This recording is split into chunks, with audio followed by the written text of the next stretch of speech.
Good morning, and welcome to the second day of NDC Conferences and this talk about TypeScript Decorators. So, who am I? My name is Damjan, and I'm an independent consultant, mostly helping teams getting better and working with various web technologies. So, in this talk, we'll mostly talk about TypeScript Decorators, but my goal is to just show you how you can repackage some really well-known ideas from the function programming world and use TypeScript decorators to kind of facilitate that. Because I really think, from what I've seen and from my experience, that the decorators are really, really underused feature of TypeScript. Most people are, especially developers working with Angular, they're quite comfortable using built-in decorators, for dependency injection and everything that Angular facilitates. But they're also quite comfortable with, building components and building services, but I've very rarely seen someone building new decorators, and I think that's really a shame, because you can accomplish a lot and make your code much more cleaner and nicer if you use decorators. So, just to sort of set a stage for this talk before we actually move on to the mechanics of decorators and how you can use them and how you can build new ones. I really enjoyed that talk yesterday about the power of composition. Was anyone actually on that talk? It was the first talk in the morning yesterday. Can we have a show of hands? A couple. It was a really nice talk that talked about the power of composition, which is one of the basic principles of functional programming. So let's just sort of set the stage by starting with something fairly simple. So let's start with a function called sqrt, which should, in theory, compute the square root of a real number. So if we say something like result and then sqrt 16, we should get 4. I don't know. Can you actually see the stuff happening on the console, or is it too small? Let's just make it a little bit bigger. So let's put this to maybe 20, and then make that bigger. Okay. So we call the sqrt function, and with 16 as a parameter, and we get 4 as a result. We call it with 9, we get 3, we call it with 16 again, and we get 4. Okay. So how about this then? Let's say at some point in time we decide that we would like to add a little bit of logging to our application. So obviously, one way to do that would be to add that directly inside the sqrt function. And then we get exactly the same behavior apart from actually seeing the parameters being logged every time we invoke this function. But I think we can actually do better than that. So we can introduce another little abstraction. We can implement a function that would allow us to log the parameters of any function that we want. So what would that look like? So we can say log is a function, and that function takes actually a function as a parameter, and then it returns another function as a result. And what does that function look like? Well, it takes some arguments, and then it logs whatever these arguments are.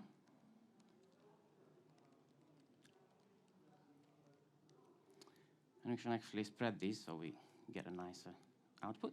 And then we just invoke this function that we passed in as a parameter and passed exactly the same arguments. And then what do we do with that? Well, we can just say sqrt is log math.sqrt, and we get exactly the same behavior. Here on the right side, we see 16 being logged in because that was a parameter, and then we get result of 4, and then 9 and 3, and then 16 and 4. So now we have this little, very small though, reusable abstraction that we can then glue onto any function we want and have its parameters being logged in. And we don't have to kind of pollute this function here, the math.sqrt, and add any extra behavior in there. We can just bolt on this logging feature onto any function we want. Okay. So this was a really simple example, but we can maybe go one level up.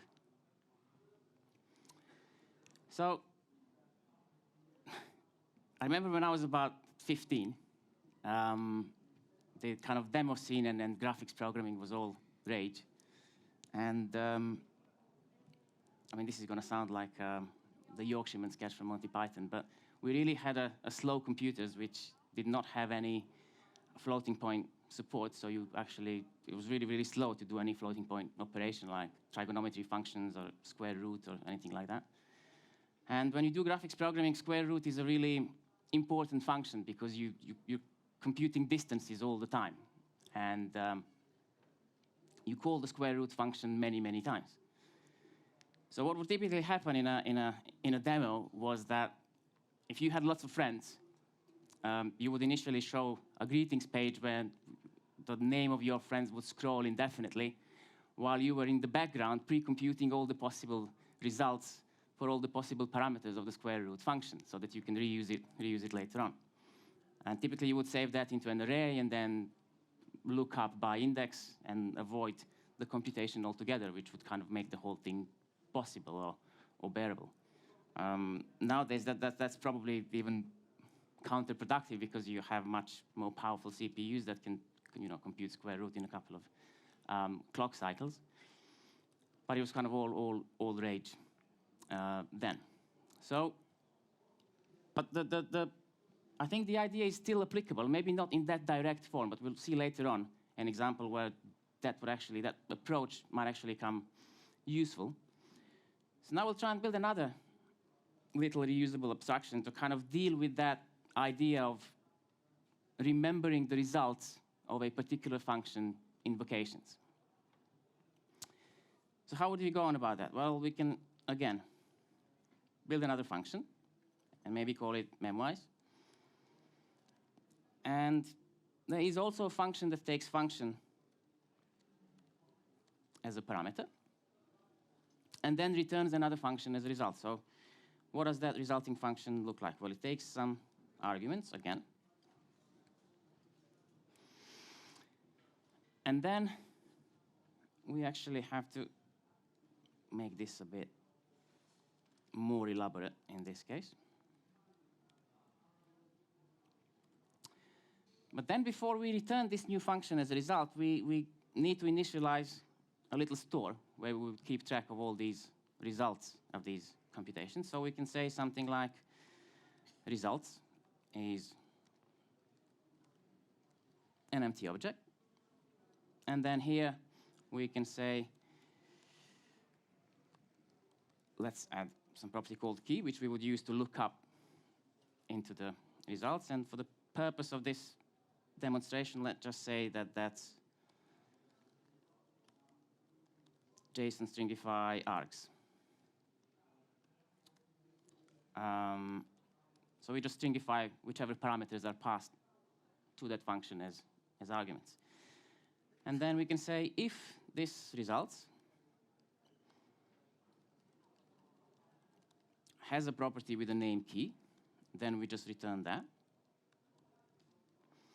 And otherwise, we then need to do a little bit of work. We have to say results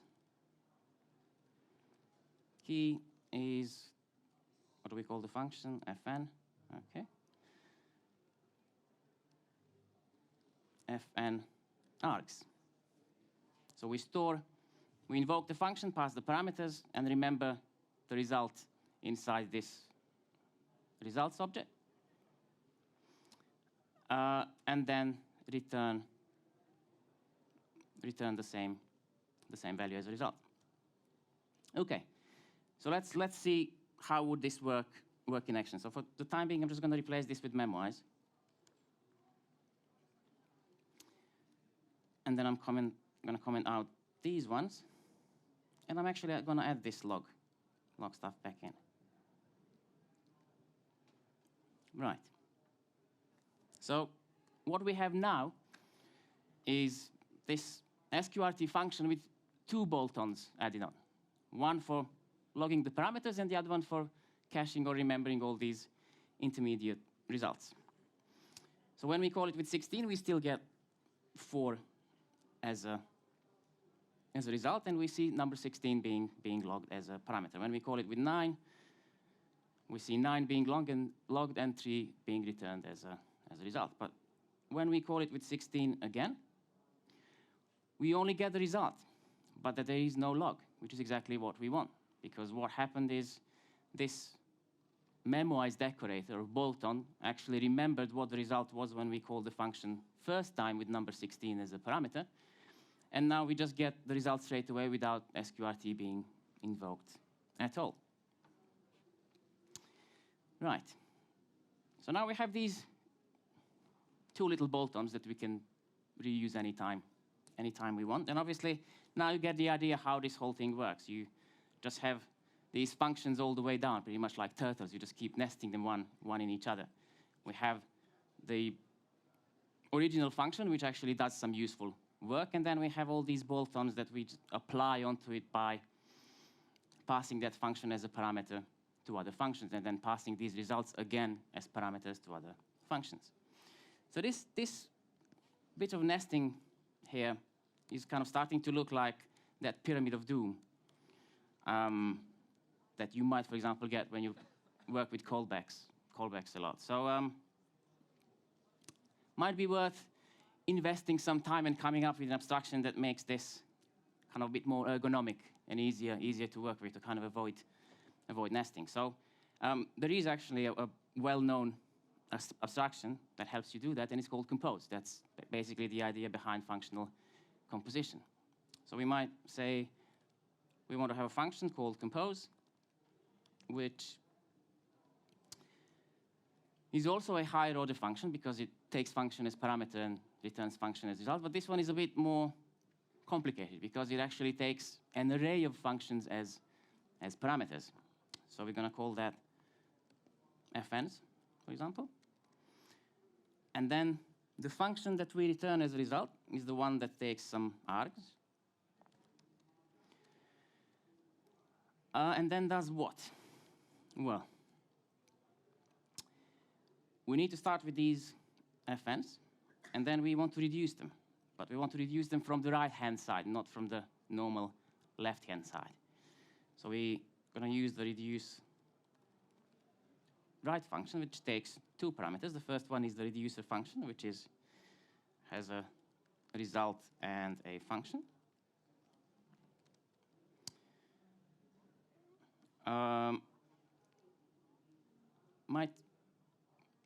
Let's do this. Let's make it simpler, and then we'll make it more complicated later. So let's just call this arg. Let's just do it for one arg. That's easier to understand. So reduce right takes the reducer, which just passes the previous result onto the next function, and passes the arg as the initial value for the accumulator function.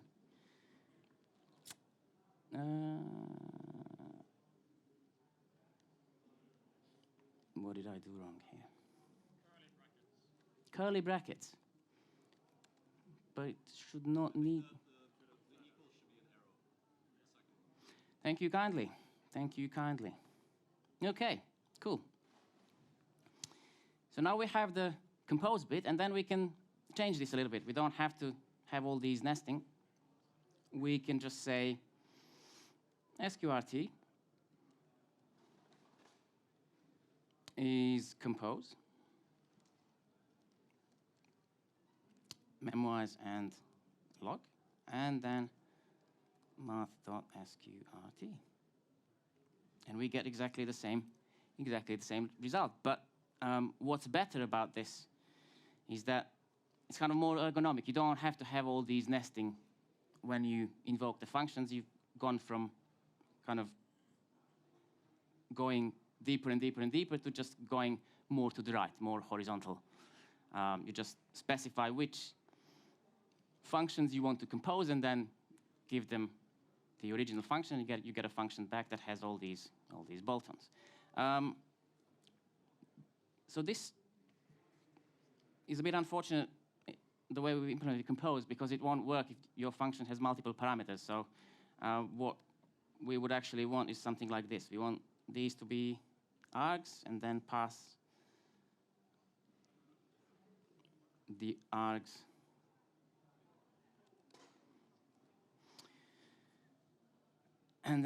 args here and return a little array here and then take the first one. And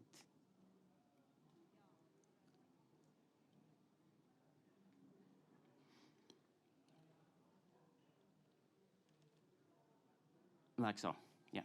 So now, with this flavor of compose, you'd actually be able to compose functions where the original one takes multiple parameters. Okay. So this is kind of a fairly standard way to how you compose functions in JavaScript. Most functional libraries would already have these things built in, things like Memoized, compose, log, throttle, debounce, and many others.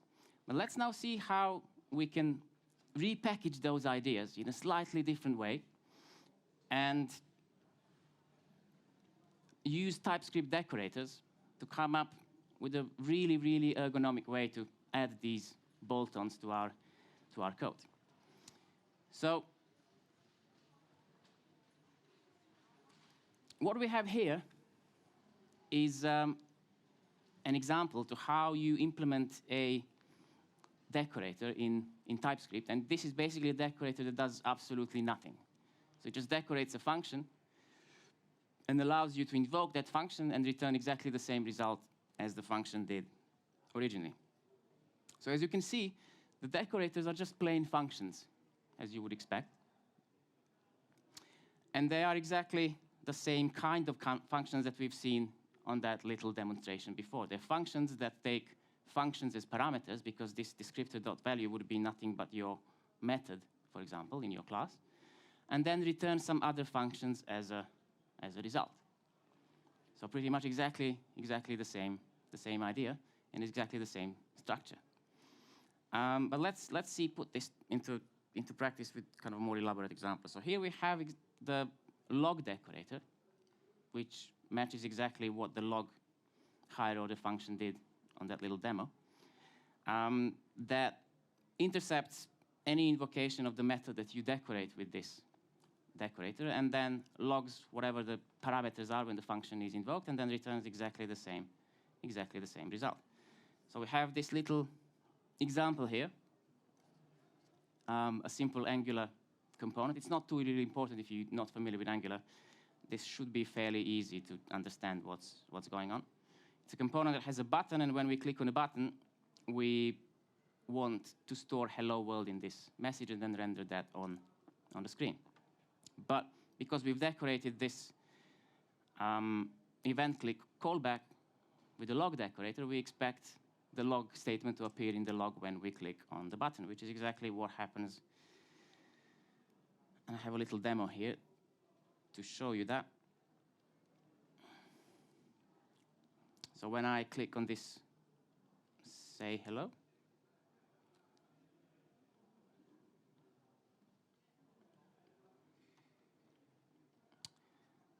you actually see world being logged on the console every time you click, and that's because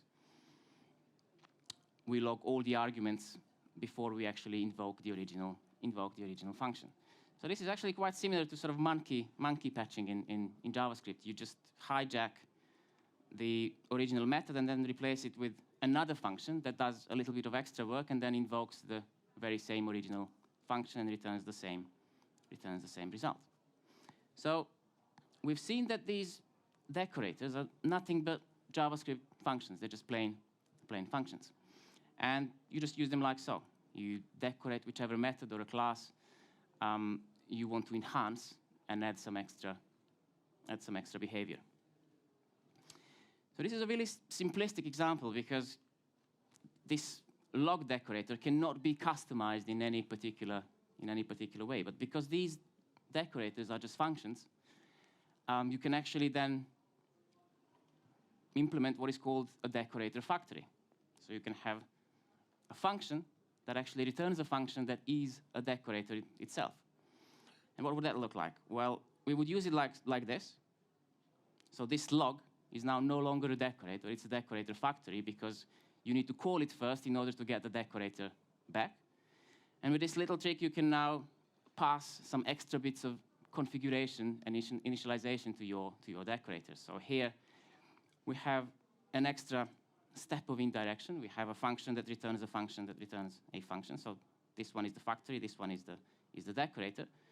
And then inside this options object, in our case, we just pass the name of the component or the unit that we want to appear inside the log. And then when we log, we take options.name and then concatenate any other parameters afterwards. And then when I click on this button here, we actually see log demo component and then any other parameters that are passed on to that function.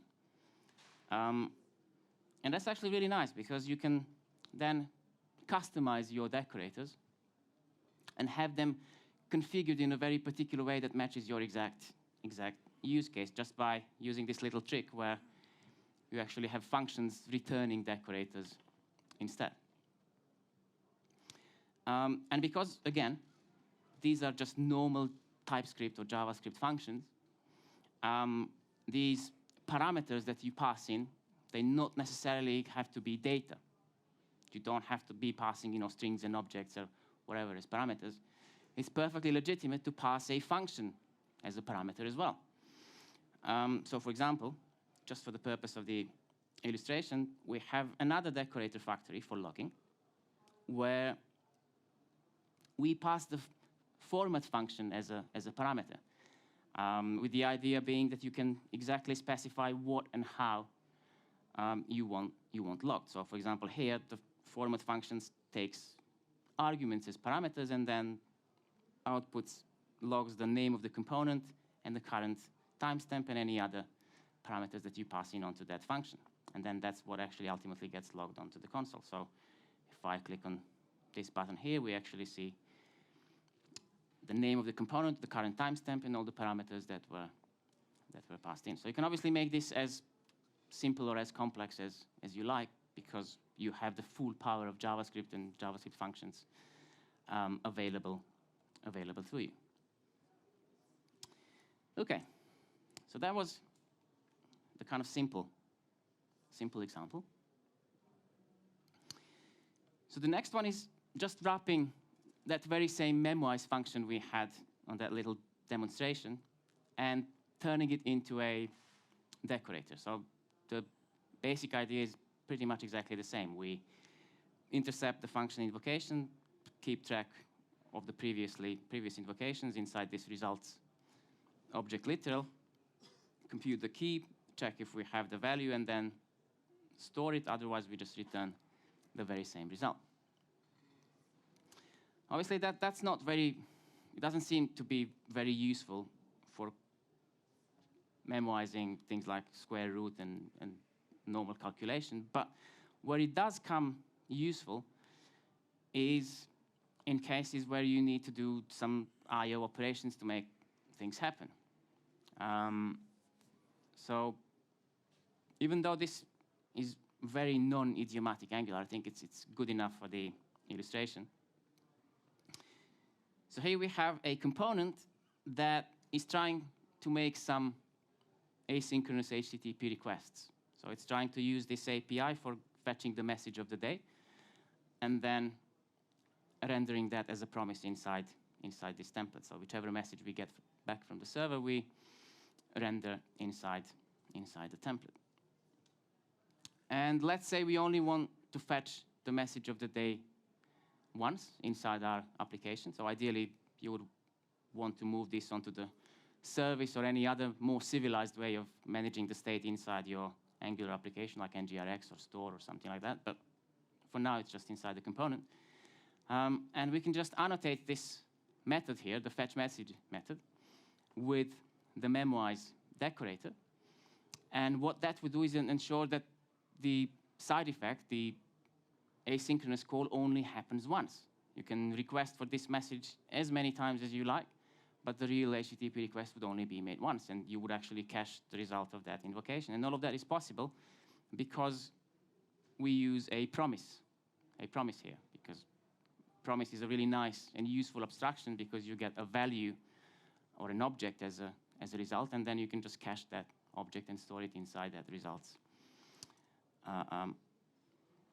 literal. So we can actually see a little demo of that. So we have this refresh button that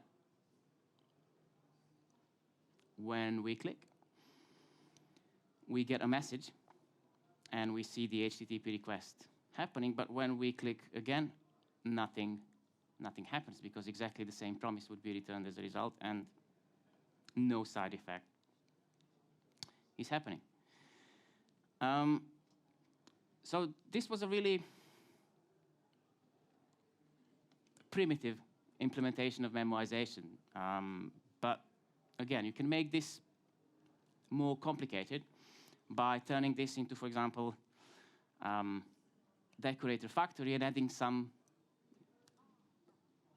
placeholders for configuration. So for example, just as a little illustration, one thing that we might want to be able to do is specify the expiry time. So we can say, you can cache this value, you can cache this promise, but for no longer than 1 second. So if someone else asks for the same operation within 1,000 milliseconds, giving back the same result, but after that, just forget about this value and make the request again. And we do that just by allowing an option to be passed in with the name expires in millis. So this would allow you to specify after how many milliseconds the value expires. And then if you remember that together with the value itself, then you would be able to detect when the value had expired and then make the call again. So we can actually see this in action. So if I click on this other button, I get a message. And if I click again, I get another one. But if I keep clicking a lot, I only get to see at most one request per second. And this message is only updated at most once per second. So you probably noticed that we don't show any progress status while we are loading the message, which is quite a common thing to do inside any web application. And when I work with different teams and look how people do that, that code tends to become really, really repetitive. Like every single component, regardless of whether you work with promises or RX or any other abstraction, has lots of duplication when it comes to kind of showing progress messages and spinners and whatnot. And what happens typically is you pollute your business code with all these orthogonal or non-relevant concepts. That's where decorators come really, really useful, because you can isolate that behavior and implement it once, and then just bolt it on and reuse it anytime you like. So what we have here is a slightly more complex example, because we have a little combo. We have a decorator, and we have a little component that is the loader component itself. So the idea is the decorator, the loader decorator, would still have pretty much exactly the same structure as before, a function returning a function, returning a function. But what happens inside the decorator is we capture the promise that's returned by the result of this asynchronous operation, and then we then it. And when the promise is, when the operation starts, we raise a flag inside this object here called operation in progress. And when the operation either succeeds or fails, when the promise is either resolved or rejected, we remove that flag from this object literal here. And then that allows us to show the spinner inside this loader component, because the loader component is binding over this object literal and only showing this little span or icon if the operation is in progress. So you now have this little combo of the decorator and the component. You can decorate any method you want and then stick the component wherever you like. And while the operation is in progress, you will see the spinner showing. This one is kind of a bit more elaborate because we also allow to specify the name of the operation. So because you typically have multiple things going on inside the web application, and you don't want to have maybe a single loader for all of it. You want to have separate loaders for different operations. So that's why this seems a bit more complicated than maybe it should be.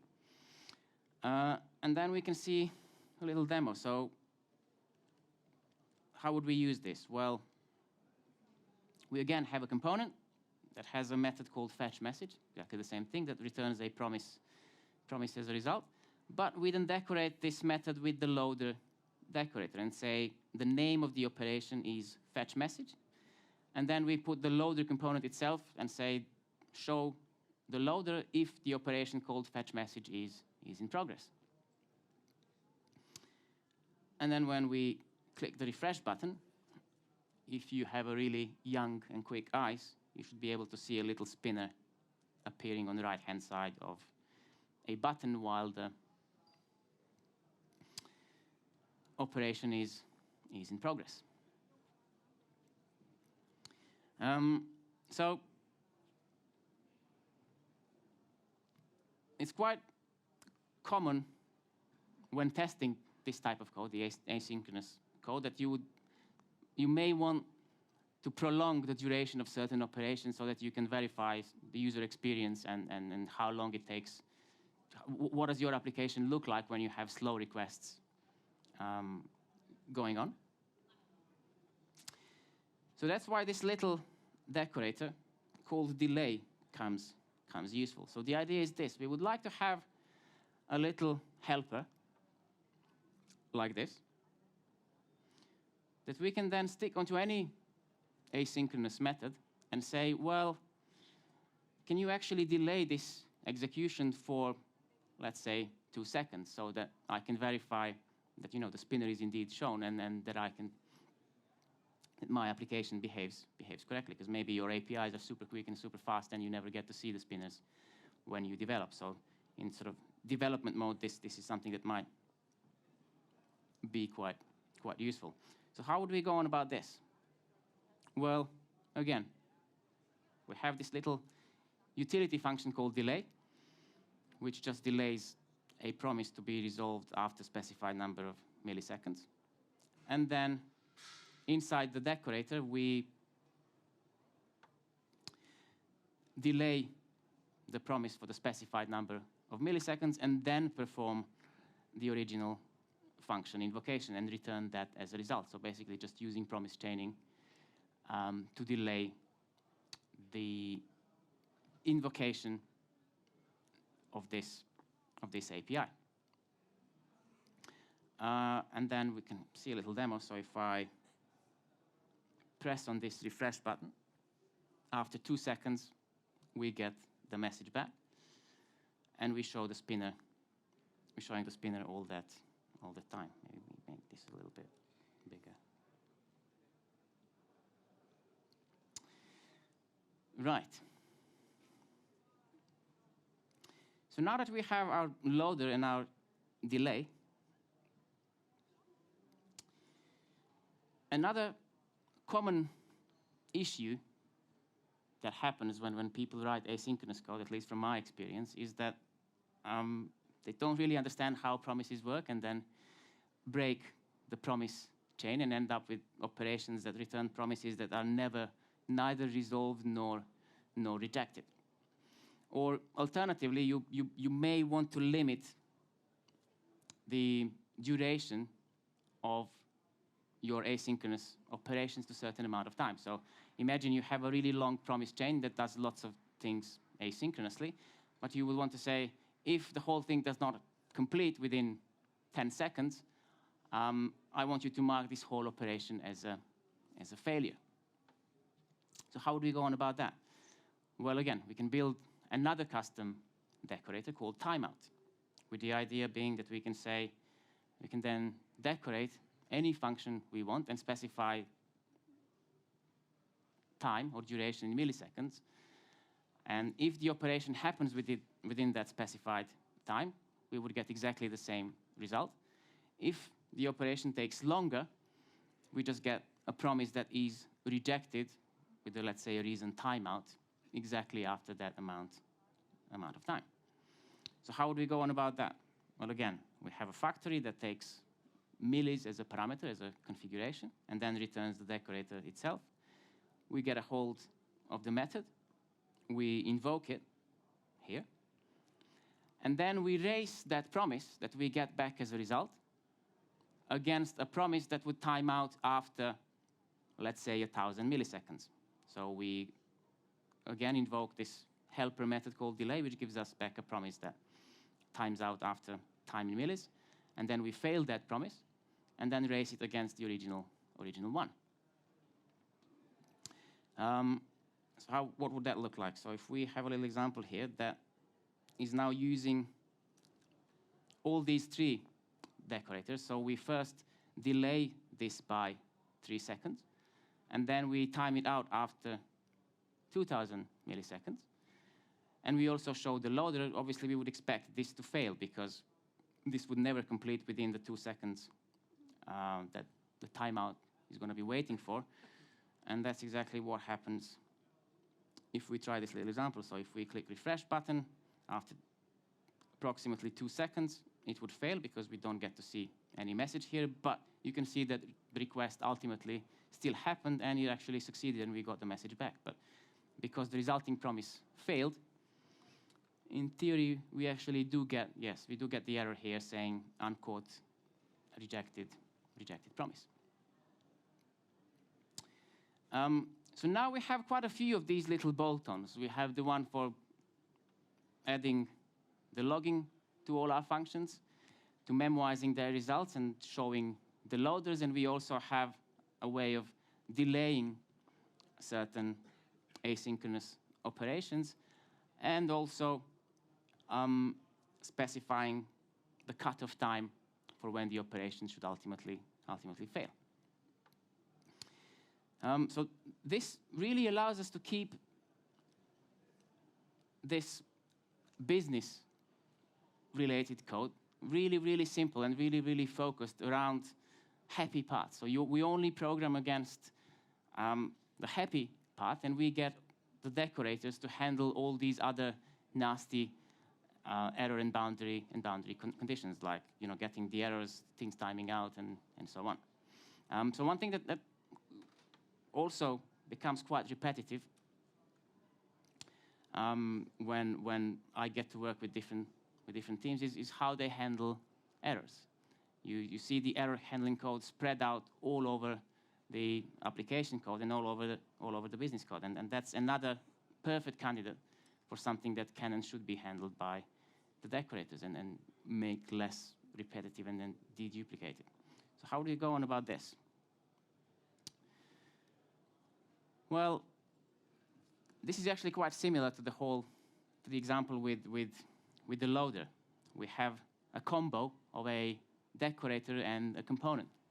So we have the error decorator that is only checking if the promise that is returned by the original method is rejected. And if it is rejected, then all we do is we just push an error onto this array of errors. And then inside the error component itself, we just render whichever errors happen during the execution of our application. So, as a little example,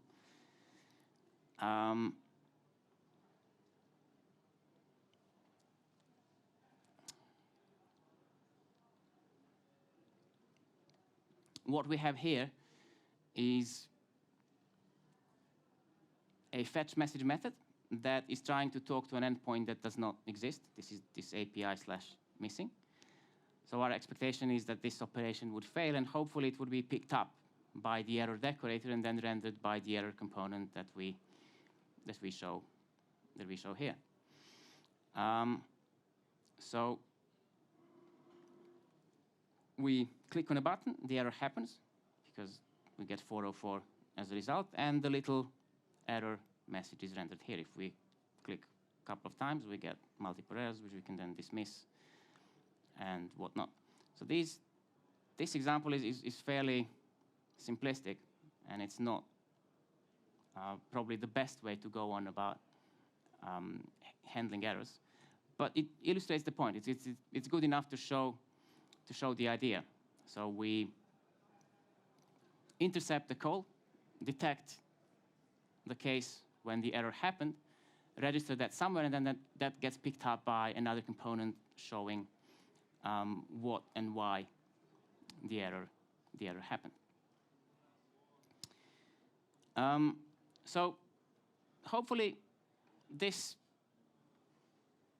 gave you some ideas how you can improve your code by identifying all these orthogonal concepts inside your application, things like error handling, loading, caching, and so on. And then wrap these things into either higher order functions or method decorators. They're just kind of different way of packaging the same old ideas and recycling some really well-known concepts from functional programming world.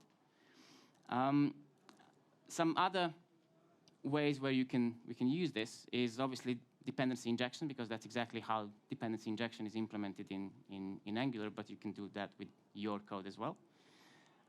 If you use things like Node.js or JavaScript on the server, this would be a good candidate for implementing the transaction management inside your application code.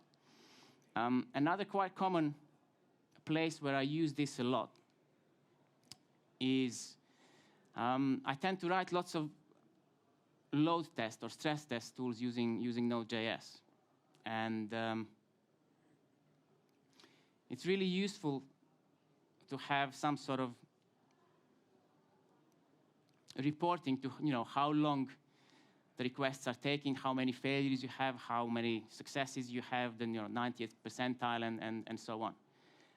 So one really neat way of doing that is basically build a decorator that you can instrument your functions that do all these asynchronous operations, and then use things like Rx and turn those into streams, and then compute continuously any kind of statistics that you're interested in, and then you can render those on the screen or save them in a file or create reports from them and whatnot. But it really keeps the whole thing very, very clean, because there's a really strict separation between gathering statistics and all this application code.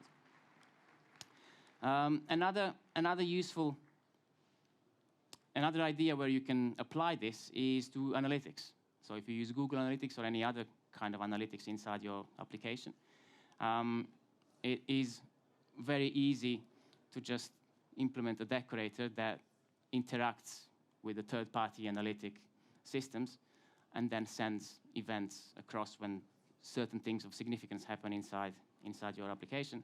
And the really nice thing about that is that then that becomes completely encapsulated. And if you one day want to change to a different analytics product, all you have to do is just re-implement your decorator, and all your application code remains exactly the same. Other things that kind of could be worth packaging into these decorators are sort of other higher order functions like debounce, throttle, and so on. Also things like retries. In in this talk, I didn't really want to use RX because, I don't know, maybe people aren't experienced with RX enough. But all these ideas are also very, very applicable if you use RX. And they are actually quite a fair bit simpler to implement because RX already supports the piping and chaining all these operators. So you can, what you can do is just encapsulate a certain combination of operators into a new decorator, and then just glue that on any kind of operation that you want. So implementing things like, retries becomes super, super trivial. It's literally just adding a single decorator without changing any other part of your application. Right. Well, that's all I had for today.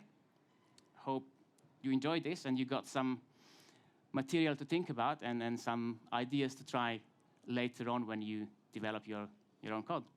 Thank you very much.